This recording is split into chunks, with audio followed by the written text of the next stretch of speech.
All right, guys, welcome back. We got kicked off. If you see, the camera's got a little bit different angle here. We got kicked off. I'm not running off of my computer or my Mac because for some reason my Mac, I see you guys, I'm trying to get you guys to come back in right now. I'm waiting on you all to show back up. Let me see if I can find that other stream. Oh, let's see. Well, I'm trying now to comment. Let's see, got kicked off, starting over. Well, not necessarily starting over, but I'm putting that in the other stream. In fact, let's see here. Let me get back over here to my main page, and we'll go back over here. All right. Again, I didn't get kicked off. This wasn't the it wasn't the powers that be that booted me out of here. It was my phone battery died. Apparently, when you're running live, it uses up a ton of juice because my battery just pretty much died on me. So that's why. I apologize for that. Kicked everybody out. I see some of you are back in. We're about halfway up to where we were. But anyway, I was discussing the calibers that we're doing, the caliber throwdown I'm doing, and see 9mm, 40, 45, and I'm doing the history. Today was the history of the 9mm. Very interesting. I enjoyed that. Had a lot of fun talking about that. I see some people are still coming back into the room slowly.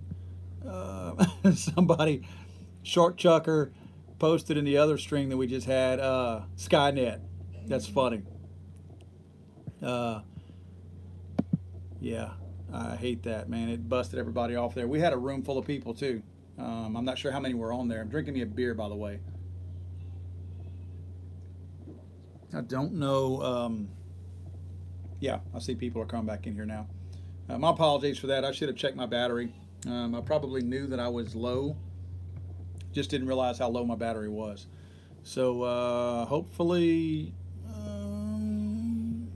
let's see here. I'm trying to put notes in the other thing.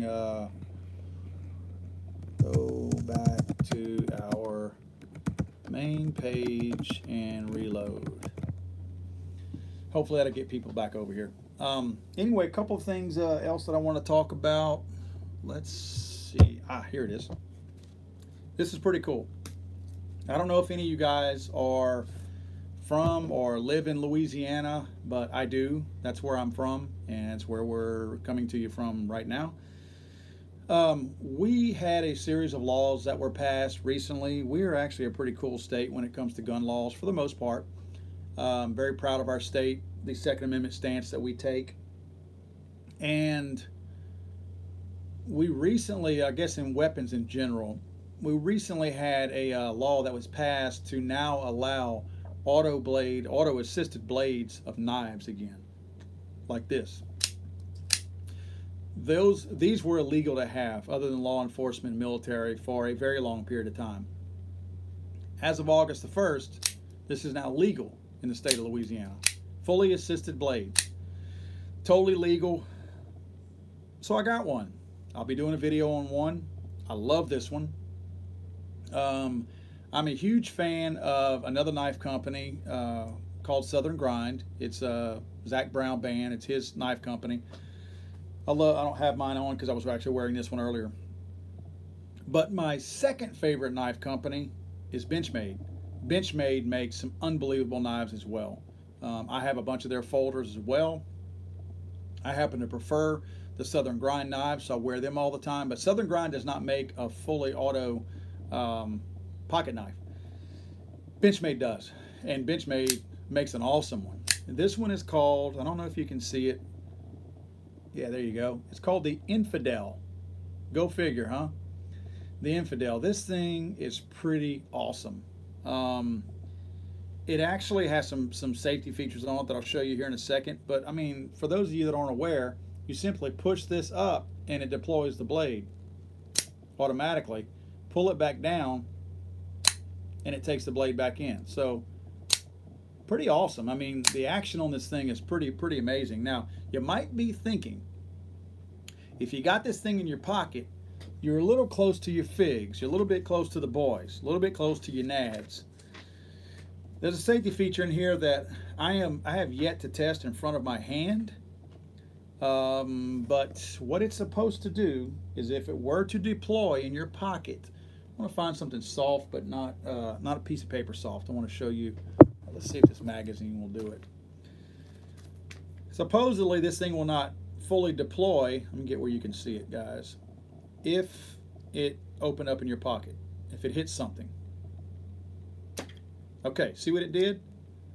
The thing actually did not fully deploy.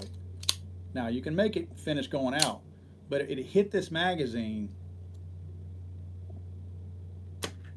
and it would not go all the way. Now, I will tell you what I can it put a hole in it. It definitely got some, this is a magazine with several pages in it. It hit that magazine and that would have punctured my, I'm not going to show you like this is my point, okay? Now, that's with a magazine. Of course, my skin and my boys down below are not as thin as paper, but I noticed this earlier. That still will go through. You see where it went through the paper? So now it still deployed its safety, but at the same time, it cut the paper. So that gives you an idea. Let's say if I had it down low like this, you see it's still going, it's still going through. So that's where I love the technology and the fact that it has that built-in safety. It probably won't go to my femoral artery in my leg, is my point. If it deployed in my pocket, let's see here. Let's get my big butt up out of here.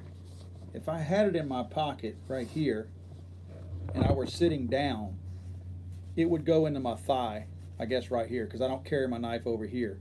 So it would go right into here. So worst it could do is maybe cut my thigh a little bit. Again, I'm not going to die because it's deployed in my pocket. But again, it does make me a little bit nervous whenever you look at this. You know, that's something right there that I don't necessarily want happening to my leg. I don't want to be the test case for that. But a cool knife. I mean, really cool knife. They're pricey, man. I had to do some begging and some borrowing. I did not steal, but this, I want to say, will retail normally for about 360 bucks. So again, it ain't cheap, but the technology is different. You know, if you guys that know knives anyway, you'll know Benchmade knives are not cheap to begin with. If you get a standard folding knife from Benchmade, you're always going to spend around $120 to $200 for one anyway. So it's roughly, not quite, but about double the cost of a regular knife. You know, it's well made. I'm pretty sure this is G10 grip material, type material. But again, because of the way it retracts the blade and deploys the blade, there's some technology going on here that's definitely above and beyond what you would find in a standard folder. So I expect to pay more. Now let's see how much it holds up, because I've been doing this a lot. In fact, it's loosened it up a little bit. That switch was a little bit tough at first, and I've gotten it just by deploying it and retracting it. I've actually gotten it loosened up enough to where it's not overly easy, but it's not quite so hard. I don't feel like I'm forcing it, because first couple of times I did it, I was like, man, if I got to pull this out of my pocket, I'm going to have to concentrate on putting enough effort into deploying this thing. It's not like that anymore. It's a piece of cake right now. But yeah, it's cool, man. It comes with a little, if you want the little carrying holster too, you put it in there, and you can put that on your belt, button it up like that. It'll affix to your belt. Or if you want to leave it open like that to where you can get to it easily, it's kind of cool. It's got a little Velcro piece. Where am I at? Little Velcro piece on the back where you can take that Velcro piece and fold the actual thing backwards to where you know, you could actually hang excuse me, hang that off your belt if you wanted to, and easily get to the knife itself. I actually like the way, you know, obviously they put some thought into it. It is Benchmade, but the way they have it set up, if it goes into your pocket like this, and say it's hanging on your pocket like that, the way you reach down and grab it and pull it out, your thumb is automatically on the trigger, so to speak. So it's in the right position. They put enough thought into it to where you know, it's going to be a usable knife to me anyway. Some of their knives, this one is not. Some of their knives are left-handed or right-handed if you want to swap them around. you could actually take the clip and put it on the other side. This one is not. I suspect that's because of obviously where this has to be. You know, they want the switch in the, it can only be in one position, so I suppose the clip has to be in the same position for it. Well, yeah, definitely, because it would actually interfere with this.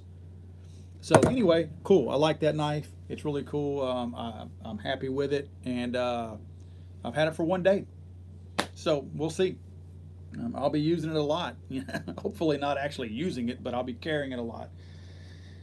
I don't think I have anything else to show you guys other than some pretty cool stuff. You guys need to get on Chad, who does our t-shirts, because we're way behind. You guys have probably seen some of the cool t-shirts that I have worn lately. We've got this one. You know how the big joke is that does it take Glock magazines? I put one together that says I take Glock magazines. That's a pretty cool shirt that we put out. We also have this one that I put out. You may have seen this in some of our videos. It says repeal the First Amendment, and below that it says, okay, see how stupid that sounds? Because the people who say repeal the Second Amendment do not realize how stupid that sounds. And on the back, it's kind of cool too. It's got our logo at the top, and then it says Second Amendment supporter down the spine of the back. So those are some shirts that we have. We've got several shirts designs out there right now that are available. 2A Vault is our website. What you might want to do is email Chad.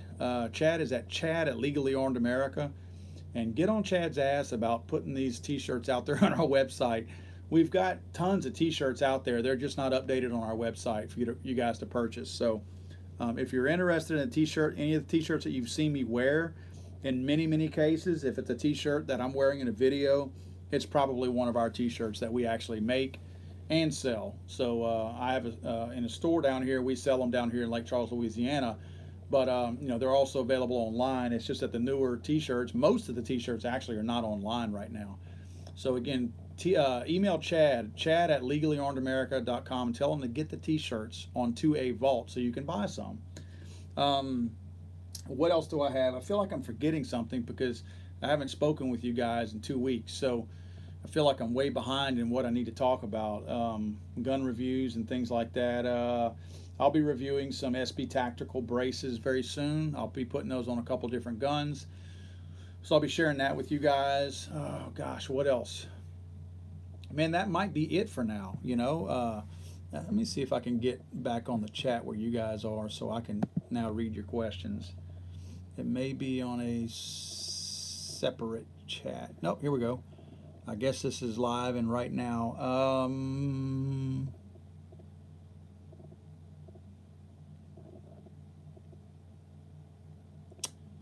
Okay. Yeah, I think this is live. I'm just trying to find the live stream where you guys are actually talking, and I can see it over here. Yeah, I can't tell or not. It does not look like this is the live stream.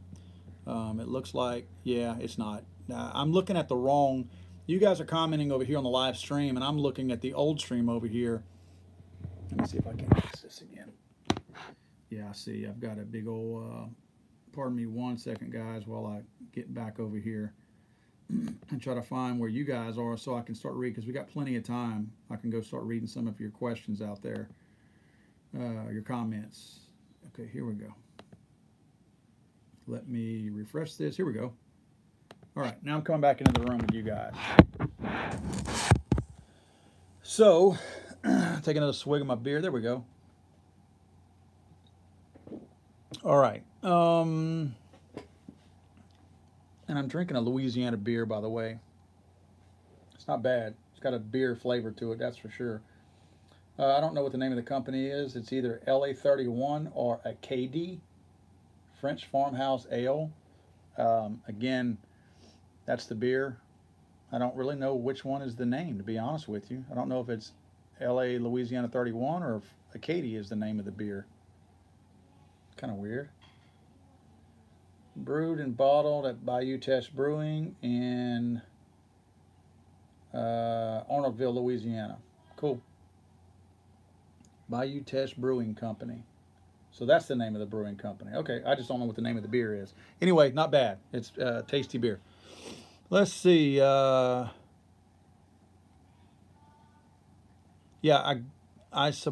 pose.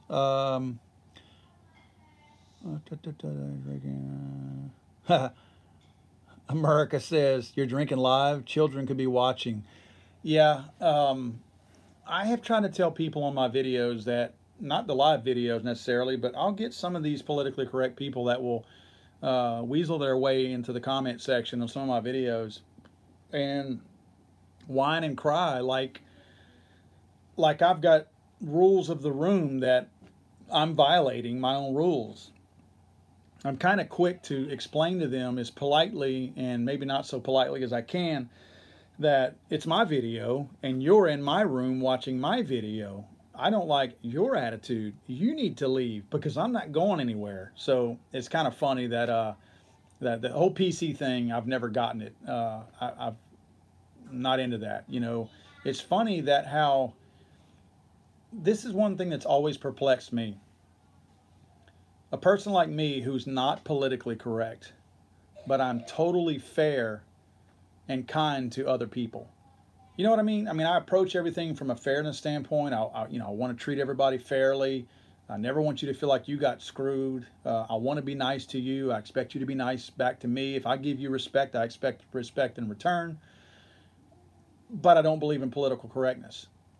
Isn't it weird how the people who push political correctness don't have any of those same traits that I just mentioned? They're not polite. They don't respect you. They expect you to respect them, but they don't expect to have to return any respect to you. They're not kind. They're intolerant, but yet they don't want to hurt. They don't want anyone's feelings to be hurt, but they're okay with hurting everyone's feelings. And again, from my standpoint, I think that I lead a decent enough life and nice enough that if your feelings are hurt because of something I said, I kind of see that as your problem. You know what I mean? Because I'm not intentionally trying to hurt anybody's feelings or do anything wrong. So if you have taken something I've said the wrong way, that's on you. That's not on me. And I'm not going to apologize, and I'm not going to pretend to apologize. So I just always find it so odd that the politically correct people are actually not good people. They're the ones running around saying, oh, you hurt my feelings or you hurt this person's feelings, but they're not kind people to begin with. They're not good people. I just always found that so ironic that we share opposite traits of one another, complete opposite from different standpoints. You would expect just the opposite. I guess what I'm saying is you would expect the person who was full bore in the whole political correctness to be a kind person, a nice person, a tolerant person, you know, somebody that was very respectful, and that, you know, for some reason they're trying to tout the cause of the average guy out there who's not being treated right, you know, so this person is politically correct because they're just so kind-hearted. No, it's just the opposite of that. Those of us that could care less about political correctness are the ones that are the good people. I find that all the time. It's the most ironic thing in the world and the most backwards thing in the world. So yeah, political correctness does not live here. It has no mailing address to my house. I can promise you that. Yes, I think respect goes both ways. Obviously, I think that's, as I'm reading from one of you guys, I think that's a pretty general statement. Unfortunately, you know, some people demand respect without giving it. I don't mean like in military and all that. You know, military, you guys that are in the military, you know that's a game that, you know, they're purposely trying to disrespect you to get you to give them your respect and all that. And it all comes together at the end and all that. So, I mean, I'm not even trying to make it a military thing. But in average everyday life, you don't demand people's respect. You know, I don't care what your title is. I don't care if you're a police officer. I don't care if you're my boss. I'm going to give you respect that the average human being deserves. Don't get me wrong. I'm going to give you that. But I'm not going to respect you more because of what your title is or who you are. And that's the way it should be. You should have to earn that additional respect from me. There's a certain level of respect that I'm going to give you no matter what. You know what I mean? I'm going to get, it's like going buy a hamburger. Okay, if you want a hamburger, here's your hamburger. Oh, you want extra stuff? You know, that costs more. Same way with respect. You know, you're going to get the average amount, the average serving of respect from me because you're due that being a human being. But to go beyond that, you have to start earning that respect. And I'm not just going to give it to you. I'm not going to give it to you because you're a singer or an actor, again, a policeman, a fireman, whatever, you know. Now, obviously, there are things that you do, and when you do it well, like a fireman or like military, that you know, by your actions, I am going to give you more respect based on what you do. See what I mean? So I mean, that's how I've always looked at it. And unfortunately, a lot of these folks don't see it out there like that. And I think that's sad that that the average liberal, I think they respect titles, positions, popularity. I think that's what they respect. I really do. Where I feel like most of your conservative folks out there are true libertarians. They are willing to respect anybody at the highest level who earns that respect. It's such a weird thing to see how we all operate in this world, totally different from one another. Unbelievable. Yes, respect is earned. I'm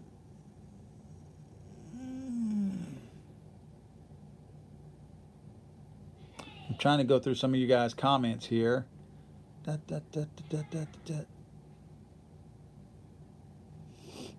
Yeah, remember, guys, what helps me is if you put, I know it's a long name, but if you put at Legally Armed America, it highlights it. You'll notice in the comment section, I'll highlight it in orange, I believe. That helps me kind of draw my attention to your questions a little bit quicker instead of having to scroll through it, because I know you don't like looking at my big ugly face right in your face like that, because the camera's like right there. So your comments are like right there. So I'm having to get like all in your grill to read stuff here.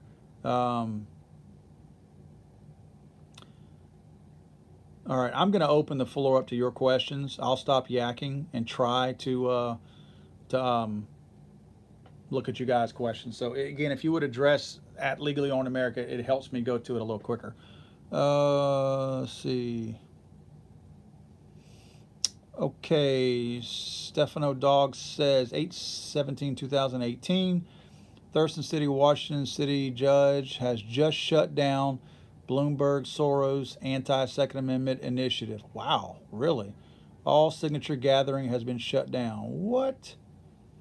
Send me a link on that if you can. Send that to Paul at legallyarmedamerica.com if you don't mind. I'd like to see that.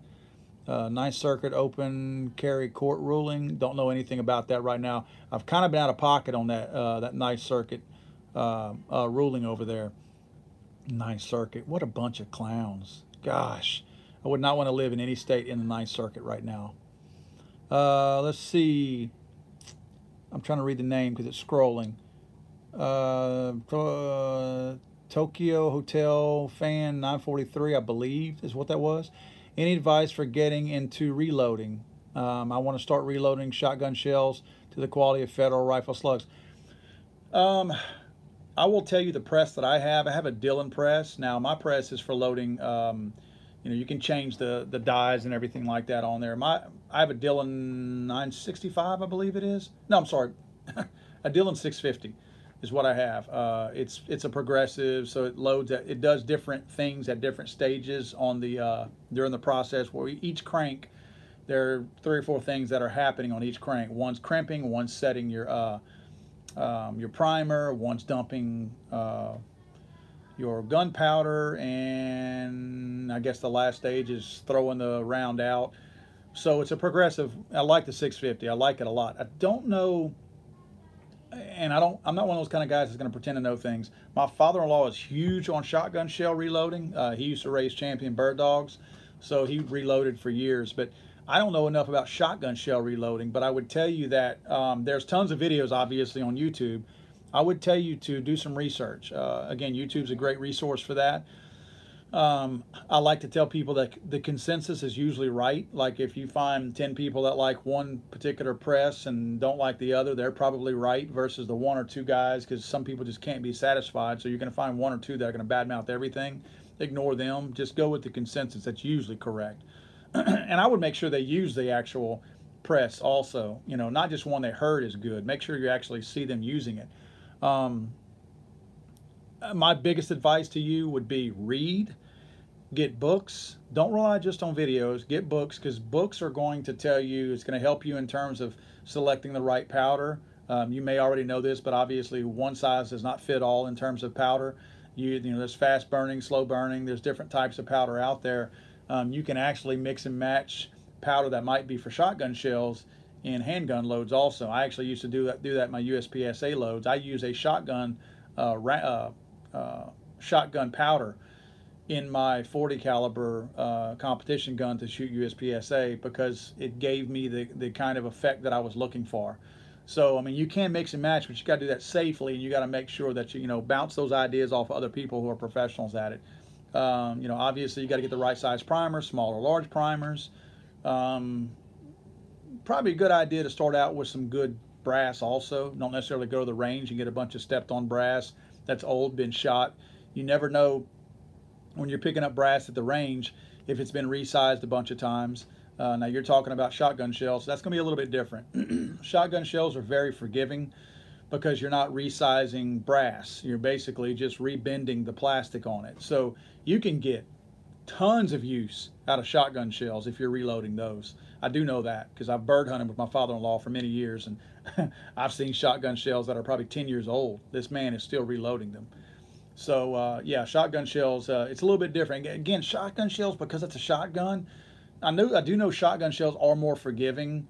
Again, you're not looking for precision ballistics like you would out of a, you know, 308 or something like that. You know what I mean? So you got some wiggle room there.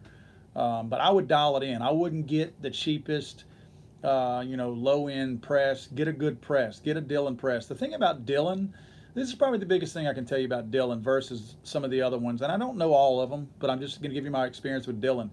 If something goes wrong with your press, with the Dillon presses, any of them, the low end or the higher end stuff, they're gonna ask you send it back. And in many cases, when you send it back, even if it's out of warranty, look, man, I know a bunch of stories, people locally that I know directly, who have sent their presses back expecting to get a bill, and Dillon will fix it, send it right back to them, and won't charge them a penny. That's customer service. That's the biggest thing I can tell you about Dillon. They stand behind their product, and they go way above what they have to. They go beyond their warranty. That's big to me. That's a big deal. Keith Gregory asked if I have owned a Glock 42. Yes, I have a Glock 42.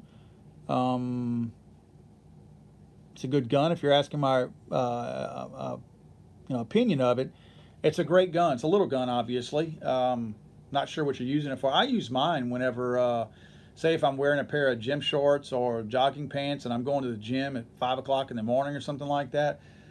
That's usually when I'll take it. You know, something small that's not, if I'm not wearing a belt, because I'm almost always wearing a belt, so I'm going to carry a full-size gun on my side that I have, you know, more capacity. But when I'm not wearing a belt and I don't want the gun to drag my pants off of me, I'm usually going to throw my 42 in my pocket. So that's what I use it for. Let's see. Ryan asked me, Paul, what do you think of Kershaw folding knives?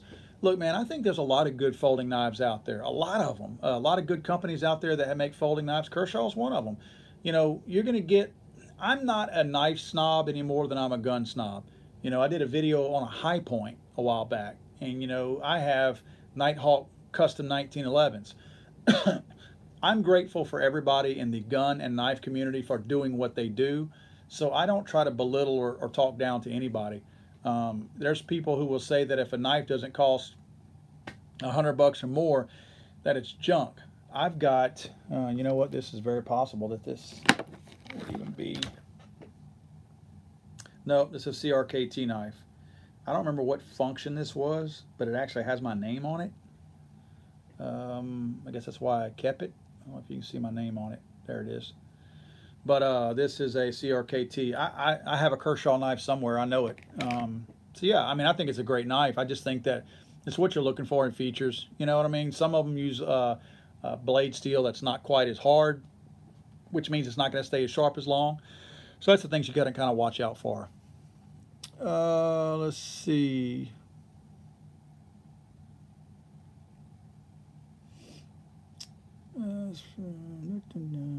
Oh wow, Easy Edge just finished his move from LA to Nevada. Good job, man.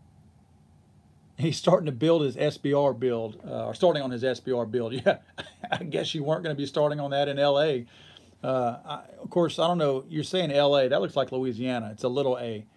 So I guess you moved from Louisiana to Nevada. Wow, that's a big move. Good luck. Let us know how that build turns out. I'd love to see it. Stefano Dog says CCRKBAs got it done. I don't know what you're talking about right there. Maybe I've maybe I don't know what. I don't know. Maybe I'm not. Maybe that's a different conversation that I'm not privy to. Maybe. Um, let's see. Tokyo says spell Dylan. Yeah, I think Dylan is spelled Dillon. I don't have anything in here that my press is out in the garage. Um, my America's asking my opinion of the C308. It's a good gun. I'm assuming you're talking about the Century model, basically the H3. It's a good gun. I've got one. You know, it's not a PTR. PTR is an amazing gun. You can just see the level of quality when you move from that C308 to that PTR. Big difference. But again, the 308, I cannot complain. It's a durable gun, very robust. Magazines are cheaper than dirt. So yeah, I mean, I can't say anything bad about it. Again, I bought one with my own money, so I was happy with it. Let's see here. I think I'm gonna have to shut this sucker down, y'all. It's 8:02. Guys, I am gonna do that. I'm gonna get out of here. Again, y'all, I've got some pretty cool stuff this coming week that I want to pass on to you all about this new website that we're working on. I'm excited about it. I really can't wait to get you guys not only to check it out, but I want you guys to help me test it. And I can't wait for you all to be able to start putting out content. Maybe some of the other YouTube guys and other, notable gun guys out there, maybe you can kind of talk to them and ask them to come over once we release this thing and make it, usable where it's in good shape. Again, I want it to be usable and workable before we get this flood of people in there. So I'm just going to, ask you guys to help us test it. Again, we'll be basically all a bunch of beta testers for a couple of weeks or a month until we iron the bugs out, and then we'll open the floodgates up to everybody else. We'll put, like I said, press releases and things like that out to the general public and the whole gun community and get people to come in. I will say this, we are not so narrow-minded and small-sided that we're making it just for gun people. We've designed this whole process to be open to all outdoor lifestyles. Hunting, fishing, firearms competition, skateboarding, snorkeling, skiing, football, basketball, extreme games, extreme sports, cooking, outdoor cooking like barbecuing. We're trying to really focus and target the outdoor community, people with active lifestyles. We're even going to have a gaming section in there. Gaming is big on YouTube, so we're going to allow that on here also, with firearms related type stuff. So, but again, we're not looking, necessarily to do, projects on how to, I guess you could put how to unclog a toilet in there, but we're really looking for people to put their content out there that's more of an active outdoor type lifestyle. That's what we're kind of focused on. So again, I'm excited to bring that to you guys very, very soon. Hopefully this coming week you'll hear something from me. I'll put a video or something out. But again, I'll catch you guys next time. As always, if you have anything to ask me directly or to comment on directly, you can always email me. I value you guys' feedback. Paul at legallyarmedamerica.com. Again, Paul at legallyarmedamerica.com. Shoot me an email. I'm very good at responding. If I don't respond, follow back up and say, hey, man, I hadn't heard anything from you. Let me know if I've dropped the ball. But I'll be definitely getting back in touch with you guys. We will see you all next Friday. And hopefully I have some cool news to share with you guys next Friday. Have a great weekend. And as I always say, if you're going out, be careful, have fun. If you're drinking, let somebody else drive. We want to see you here next week. I don't want there to be an empty spot where you should be because you did something foolish out there. I'm drinking a beer tonight, but I'm also staying home tonight. So hopefully we'll see you guys back here next Friday. Have a great weekend. Be safe, shoot straight, and have a great one.